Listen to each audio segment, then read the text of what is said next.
After Colony 175, April 7th, the day that Heero Yui, the chief representative of the colonies and a staunch advocate of peace, was assassinated by a man whose name history has forgotten.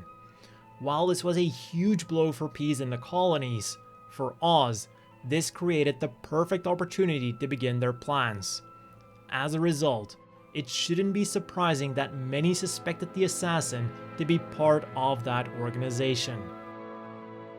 After Colony 188, Odin Low and his son are going on a trip to the space colony X-18999, a trip that raised some suspicion with border control. X-18999 was the newest colony and was actually still under construction, and this man who claimed to be a former musician was going there for work. But at the end of the day, Odin managed to convince the soldier and got through without any further hassle. A quite costly mistake because Odin Low was no average man. While he technically didn't lie about going to the colony for work, the assumption of the soldier that he was going there for construction work couldn't have been further from the truth. Inside the violin case, there wasn't just a violin, but also a handgun and a sniper rifle. The tools that he needed to carry out his final job, assassinating General Septim, the leader of the Alliance's space forces. But there was also another reason why he took the job. In the confusion that his attack would cause, his son could slip away, integrate himself into the colony, and live a normal life there. Something that the little boy didn't seem too keen on though. But whatever the case, all they needed to do now was wait for the colony revolutionary army to stir things up, creating an opening for them to act. And this wouldn't take too much waiting. Throughout After Colony 188, uprisings and rebellions had occurred non-stop, and before long, the colony revolutionary army under the leadership of Kenz would attempt to take over the colony. Thanks to their connections on the inside, construction on certain parts of the colony had progressed slower than expected. One of them being the emergency circuits linked to the colony's communication facilities. So, as Kenz started his attack with 8 stolen Trogos machines, the Alliance was unable to call in backup from the outside. This left the frontline command center virtually undefended, with seemingly nothing they could do to stop the encroaching mobile suits. But in the 11th hour, they got an offer from the Specialist cadets to help them out. And ironically enough, both sides thought that this was just perfect. For Trace Kushranada, the leader of the Specials, real combat was the best training for his cadets, and General Septim thought that this would be the perfect time to show those aristocrats of the Specials the difference between fighting and playing. I think he forgot about the little detail where, if the Specials fell, so would his precious command center. But anyways, that wasn't about to happen. Even though the Specials were outnumbered, their Leos were superior in mobility compared to the Rebels' Trogos mobile suits. And under the leadership of Trace, and with intelligence provided by Noin, they would soon take him out, one by one. Overlooking all of this were Odin and his son, lamenting how the Rebels definitely needed a helping hand if they were still going to win this battle. Which, Odin said, is exactly why men like him are needed. And before embarking on his final mission, he gave his son one more piece of advice. Do what your heart tells you to do. That way you will not live to regret it. He also gave his son a bazooka. And with that, they parted ways. Heero told Odin to be careful because he was getting old, and Odin told his son to not get killed. And it didn't take Odin long to find General Septim. With the emergency circuits not ready, he was on his way to personally oversee the issue. Unfortunately for Odin, he failed. He couldn't take out Septim, and while trying to run away, he was shot in his leg. Meanwhile on the battlefield then, things were going equally bad for the rebels. Kans had received a call from their inside man, Dakin Barton, informing him that the mission was a failure. The Alliance had managed to get their communication systems up and running again, and it would only be a matter of time before backup arrived and completely annihilated whatever was left of the rebels.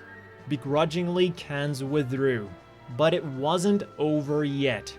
Heero still had his bazooka, and he was aiming it directly at the command center. In a split-second decision, Trace threw himself and his Leo in front of the building and tanked a bazooka round. He was hurt and his mobile suit badly damaged, but all was well. The people inside of the command center, including Noin, were safe, and the battle was now truly over. And because the battle was over, he also ordered his men not to pursue Heero. Odin wasn't so lucky though. The Alliance was searching high and low for him, but Dakin got to him first. He might have been the man who contracted Odin to kill Septim, but he also had an ulterior motive. He was the top 8 of the late Heero Yui, and had sworn to take vengeance on his killer, Odin Low. After this, Heero came running in and saw his father on the ground. In typical Heero fashion, he didn't get too emotional and instead immediately began thinking about how to get both of them out of there. But his father told him that it was too late. As he took his final breaths, he told Heero not to forget the last lesson he gave him, and that the last years they'd spent together weren't so bad. And then everything went quiet. This was the one job that Odin couldn't finish, so Heero did what he could to finish it in his stead. Over at the hospital then, we get the fated encounter between Trace and Leia Barton, the woman he would eventually marry and get a daughter with, Marimea Kushranada. And finally then, we get another fated encounter, this time between Heero and Dr. J. The good doctor said that Heero had good eyes and offered him the opportunity to become a Gundam pilot, and acting upon his late father's words, he accepted. Even though he had probably no idea what a Gundam even was at that point. But that has been all for Heero's history from the Episode 0 manga. This was the final one that we still needed to cover, and I think we can definitely say that we went out with a bang. In the past few videos, one of my main critiques has been that the pacing was just way too fast, and that the story really should have been spread out more. But here they kept things simple. It's just a single attack with a nice beginning, middle, and end. And the story is definitely better for it. And for the most part, I'd also say that the amount of main characters meeting here also makes sense. The new colony being built is a big collaboration between the Alliance and the colonies, so it's natural that a lot of big shots would be gathered here. And it's also no surprise that rebels would also want to make the most of the situation. The only story-related thing that really got to me though was Odin's amazing sniper attempt. He's supposed to be a professional assassin, but he completely borks it up. He's got a sniper rifle, sneaks up to Septim from behind, they don't notice him at all, and instead of taking the damn shot, he yells Septim's name, giving him ample time to be saved by his men. Genius! Why not just have one of Septim's men spot Odin to make it a little bit more believable? Like, they could have even made it an accidental spotting, like one of his men just looks back and then sees the assassin there. That would have been enough. But anyways, I guess it is also fair to say that despite this being supposed to be a story about Heero, it does feel like it's kind of more about everyone around him. And I also felt that most of the time was kind of spent on his dad.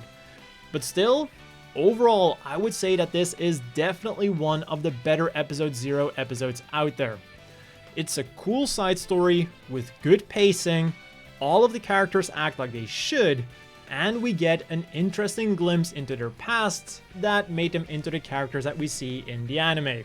But let me know what you thought about it down below, and while you're there, don't forget to like and subscribe for more similar content. As always, a big thank you to the Patreon supporters. I hope everyone watching has a great day, and I'll see you all next time.